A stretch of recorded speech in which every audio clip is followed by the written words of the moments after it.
Assalamualaikum warahmatullahi wabarakatuh. Pada video cerita kali ini, saya akan menceritakan sebuah kisah horor yang berjudul Pengalaman Supir Ambulans. Sebelum masuk ke ceritanya, silahkan like dan subscribe agar tidak ketinggalan video cerita horor selanjutnya. Belum lama ini kita mendapatkan kiriman cerita dari seorang narasumber yang bernama Mas Agus. Mas Agus berprofesi sebagai supir ambulan di salah satu rumah sakit di kota tempat tinggalnya. Mas Agus sendiri sudah bekerja hampir 7 tahun menjadi seorang supir, yang awalnya bekerja jadi supir ambulan puskesmas hingga akhirnya menjadi supir rumah sakit. Tentunya sebagai supir ambulan membuat Mas Agus mengantongi banyak sekali cerita yang tidak mengenakan.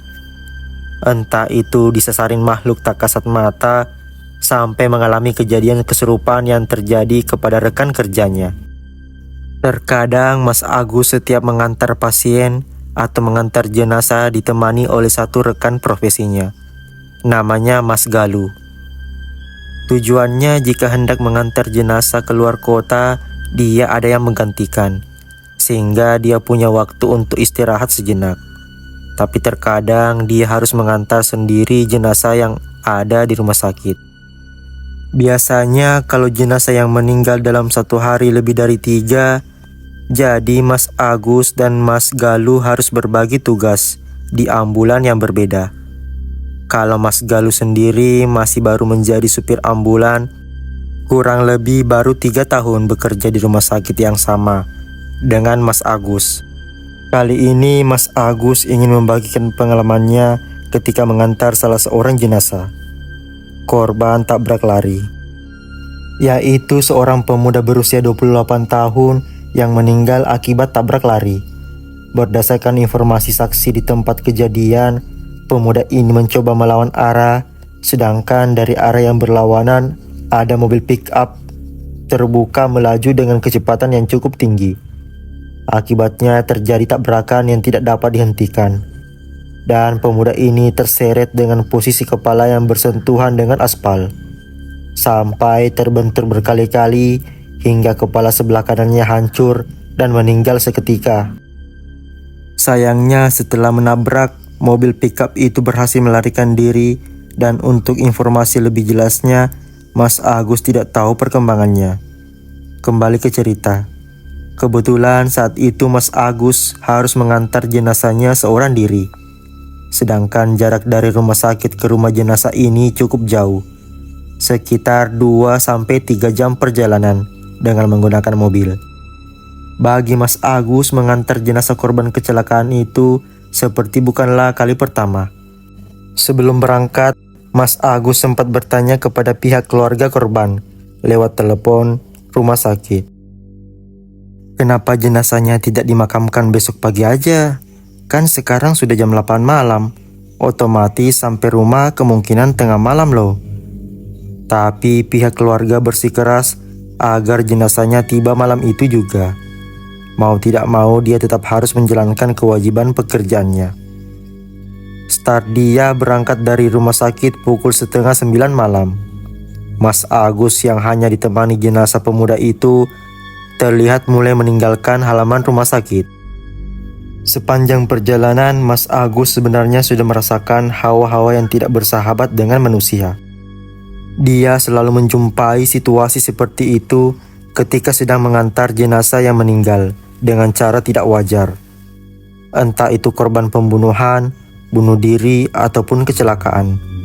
Dia teringat tentang pengalamannya yang pernah mengantar potongan tubuh korban mutilasi yang hendak diautopsi di sebuah rumah sakit.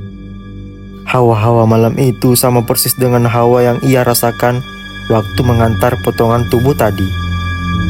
Seperti ada yang meniup tengkuk leher belakangnya, tapi dia enggan menoleh dan memilih fokus menyetir, karena dia sangat mementingkan keselamatan dalam berkendara.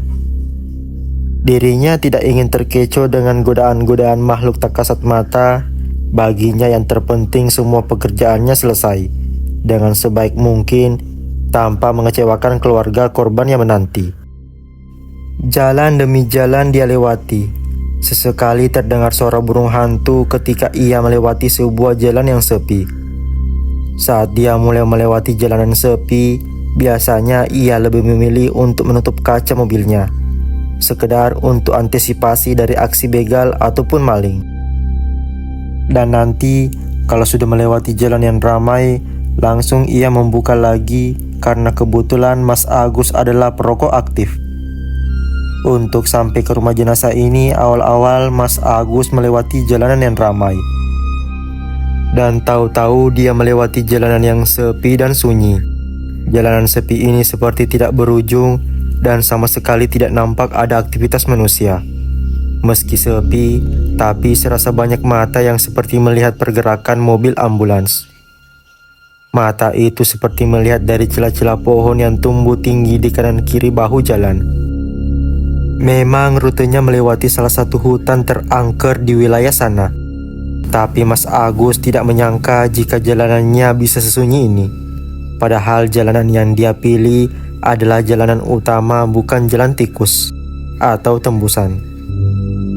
Lagi-lagi dia hanya mengandalkan doa-doa yang dia bisa. Sembari terus menyetir, Mas Agus tidak pernah berhenti bersikir di dalam hati, sambil tetap waspada. Tak terasa jam sudah menunjukkan pukul 11:30 malam.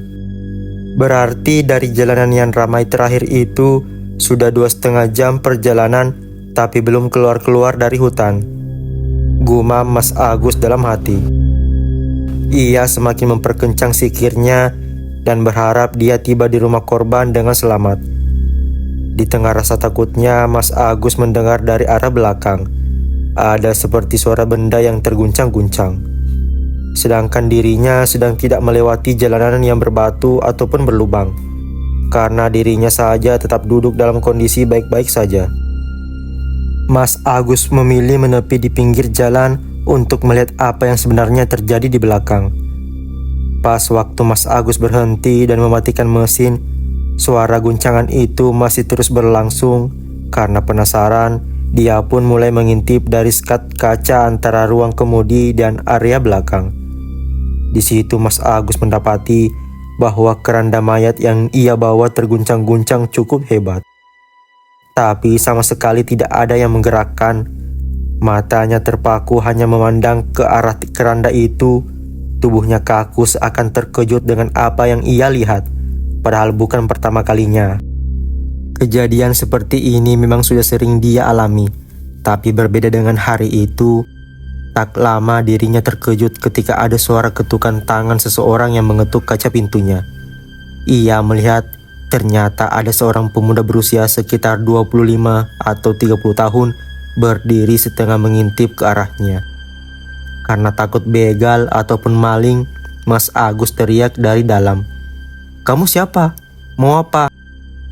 Dan pemuda itu menjawab, "Saya Fikri, Pak. Saya bukan orang jahat kok. Bapak bisa keluar sebentar?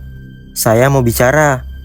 Entah kenapa Mas Agus ini memiliki firasat kalau Fikri ini orang baik.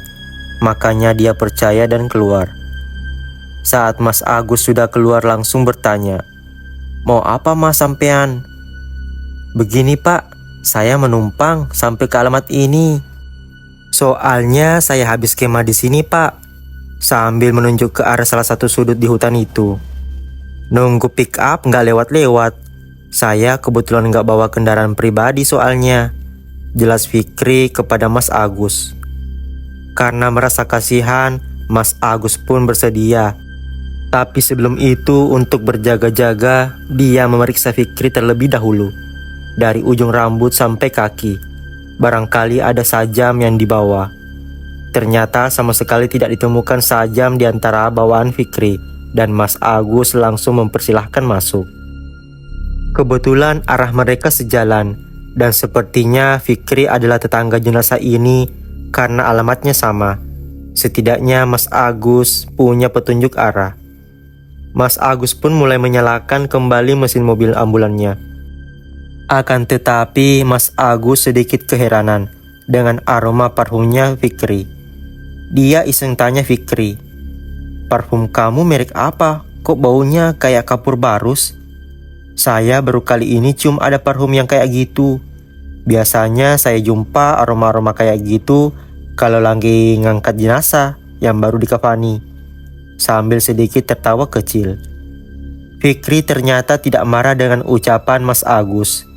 Justru ia menanggapi sambil tertawa lepas dan berkata, "Sampean deso mas, masa aku disamain sama jenazah yang baru dikafani? Ada-ada aja mas ini. Lagian parfum kayak gini sampean bisa temui di toko-toko parfum oplos mas." Mas Agus hanya membalasnya dengan senyuman dan anggukan. Lalu Mas Agus kembali menjalankan mobilnya untuk melanjutkan perjalanan. Sampai Mas Agus lupa dengan kejadian keranda bergoyang yang ada di bagian belakang. Niat awalnya berhenti mau ngecek sesuatu atau sebatas betulin, jadi teralihkan dengan sosok Fikri ini. Selama dalam perjalanan, Fikri ini tipe anak yang seru dan asyik kalau diajak sebagai teman ngobrol. Hampir di setiap jalan yang mereka lalui, selalu ada aja obrolan yang mereka bahas. Bahkan semakin lama obrolannya, makin seru dan mereka pun semakin akrab. Mas Agus waktu itu tidak memikirkan apa-apa soal Fikri. Dia menganggap Fikri yang layaknya manusia sama sepertinya. Dan tak terasa sudah pas tengah malam. "Mas, kalau lewat sini bakal jauh. Gimana kalau coba lewat kiri? Pasti langsung ketemu jalan raya ke arah desa D," ucap Fikri sambil menunjuk arah untuk memberitahu Mas Agus. Mas Agus lalu menjawab, "Kamu yakin nih?" Fikri hanya mengangguk dan tersenyum. Dan Mas Agus pun mencoba mengikuti saran dari Fikri. Dan benar, 10 menit kemudian mereka ternyata sudah tiba di jalan raya, yang kalau maju sedikit sudah mulai memasuki kawasan desa D. Ketika sudah dipastikan Mas Agus benar-benar berada di desa tersebut, Mas Agus pun langsung mencoba menghubungi keluarga korban. Karena Mas Agus tidak tahu rumahnya di mana dan minta dijemput di depan jalan masuk ke desa itu. Tidak berselang lama, ada 2 orang pemuda menghampiri mobil ambulans. Ternyata 2 pemuda itu adalah sepupu dari korban dan akan mengarahkan Mas Agus ke rumahnya. Akhirnya Mas Agus mengikuti arah mobil itu dari belakang. Nampak semua warga desa itu keluar rumah masing-masing, seperti ingin ikut menyambut kedatangan jenazah ini. Pikir Mas Agus, mungkin semasa hidupnya jenazah ini adalah orang yang baik. Makanya banyak yang sayang dan sedih atas kematiannya. Anehnya saat Mas Agus menoleh ke Fikri, dia melihat kalau Fikri ini menangis. Saat Mas Agus tanya kenapa, tapi Fikri hanya membalasnya dengan gelengan kepala. Dalam hati Mas Agus bertanya-tanya, apa Fikri mungkin kenal dengan jenazah yang ia bawa? Entahlah, Mas Agus lebih memilih untuk terus melanjutkan perjalanan agar dia juga bisa segera balik ke rumah sakit. Tidak butuh waktu lama, Mas Agus sudah tiba di rumah keluarga korban. Di sana ternyata sudah dipersiapkan segala sesuatunya dengan rumahnya nampak terang sekali. Ada banyak pelayat dan mungkin beberapa anggota keluarga dari korban. Terus Mas Agus memberi isyarat kepada keluarga korban untuk langsung saja mengambil jenazahnya di belakang, sambil dia tekan tombol buka dari depan agar pintunya terbuka. Pas dia mau turun, Mas Agus ini bilang ke Fikri, "Kamu tunggu di sini dulu ya. Nanti tak antar ke rumahmu, terus aku balik ke rumah sakit." Dan Fikri hanya tersenyum lalu berkata, "Mas, terima kasih banyak ya." Mas Agus hanya membalas dengan kata, "Iyo, podo-podo Fikri," dan lalu turun. Belum sempat kakinya menginjak tanah, dari belakang ia mendengar salah satu bapak-bapak yang hendak mengambil jenazah ini teriak, "Lah, jenazahnya di mana? Kok nggak ada nih?"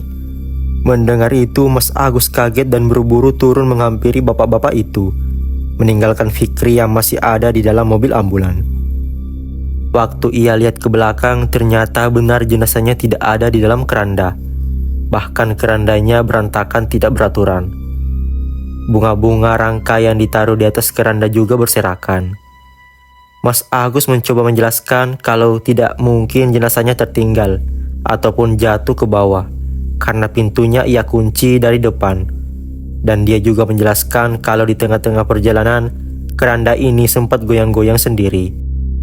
Tapi ia benar-benar memastikan kalau jenazahnya waktu itu masih ada di dalam mobil sama sekali. Tidak ada yang menyentuh.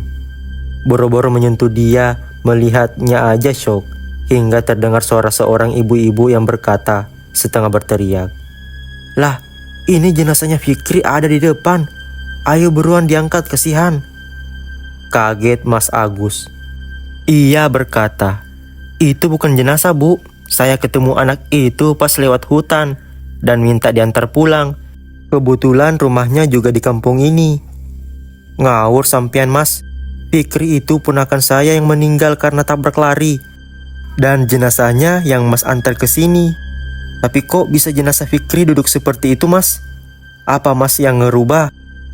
Lah, makin bingung dong. Karena nggak percaya, Mas Agus langsung menghampiri ke tempat duduk Fikri berada. Betapa terkejutnya ia ketika mendapati sosok Fikri yang tadi duduk di sebelahnya sudah berubah dan berbalut kain pocong, sambil duduk menyender dengan kaki yang selonjor kaku. Dirinya benar-benar masih tidak percaya dengan apa yang ia lihat. Pas waktu dia membuka kain penutup wajahnya, barulah ia percaya kalau memang jenazah yang akan dia antar adalah jenazahnya Fikri, seorang pemuda yang menemaninya menyetir di tengah malam dan menemaninya mengobrol sampai dia lupa dengan rasa kantuknya. Di situ Mas Agus langsung menangis sekuat tenaga, seperti tidak percaya. Sedangkan jenazah Fikri langsung dibawa beberapa orang untuk dibawa masuk ke dalam rumah. Wallahu alam, kuasa Allah tidak pernah terbayangkan. Jenazah yang sudah kaku seperti itu nyatanya bisa duduk dan berubah wujud untuk menemani pengantarnya. Akhirnya Mas Agus putuskan untuk balik ke rumah sakit keesokan paginya. Demi keselamatan dirinya, karena waktu itu juga sudah pukul 1 malam. Mas Agus langsung ditenangkan oleh beberapa kerabat dari Fikri. Ada salah satu kerabatnya yang berkata, "Fikri semasa hidupnya selalu baik sama orang. Dia paling tidak bisa melihat orang kesusahan. Tapi kita sama sekali tidak ada yang menyangka jika dia harus meninggal dengan kondisi seperti itu." Rasanya Mas Agus masih belum bisa percaya dengan kejadian malam itu. Dia masih perlu beberapa lama untuk menetralkan pikirannya yang bercampur-campur. Setelah ia pikir-pikir, mana ada orang yang kemah atau camping di hutan itu. Karena memang hutan itu terkenal dengan keangkerannya, seberani-beraninya orang pasti ciut juga kalau sudah membahas hutan itu. Jadi rasanya tidak mungkin kalau sampai ada yang kemah di sana. Belum lagi dia kepikiran dengan aroma parfum Fikri yang seperti kapur barus. Yang memang itu bau kapur barus, bukan parfum. Memang kapur barus itu diselipkan di antara lipatan kain kafan Fikri. Benar-benar satu kejadian di sepanjang perjalanan Mas Agus menjadi supir ambulan yang tidak pernah bisa terlupakan. Tak terasa sudah terdengar suara azan, dan tak lama kemudian sinar matahari terbit. Jenazah Fikri akhirnya dimakamkan tepat pukul 7 pagi setelah disolatkan. Terlihat Mas Agus juga turut mengantar jenazah Fikri hingga ke tempat terakhirnya. Dan dipikir-pikir, Mas Agus memang mengantarkan Fikri sampai ke rumah terakhirnya dengan selamat sesuai janjinya waktu itu kepada mendiang Fikri. Barulah sekitar pukul 9 pagi, Mas Agus pamit untuk kembali ke rumah sakit. Dalam perjalanan, ia ingat dengan petunjuk arah dari Fikri dan ternyata membuat jaraknya dekat sehingga tidak memakan banyak waktu. Mas Agus pun mulai masuk ke area hutan tersebut. Di sana ia teringat saat pertemuannya dengan Fikri untuk pertama kali dan terakhir kalinya. Di hutan itu sendiri, kalau pagi sampai sore ramai. Banyak sekali penjual es legend atau tebu di pinggir jalan. Banyak juga sopir-sopir truk yang berhenti di bahu jalan untuk meregangkan otot dan menyegarkan badan dengan meminum aneka es yang dijual di pinggir jalan. Sekitar pukul 11 siang, hampir setengah 12 siang, Mas Agus tiba di rumah sakit dengan selamat. Ia pun menceritakan perjalanannya semalam kepada rekan kerjanya. Bahkan rekan kerjanya yang sudah lama bekerja tidak asing dengan pengalaman seperti itu. Sebab rekannya juga sesekali pernah merasakan kejadian yang sama. Dan itu sebuah bentuk kewajaran yang dialami oleh seorang sopir ambulan dimanapun berada.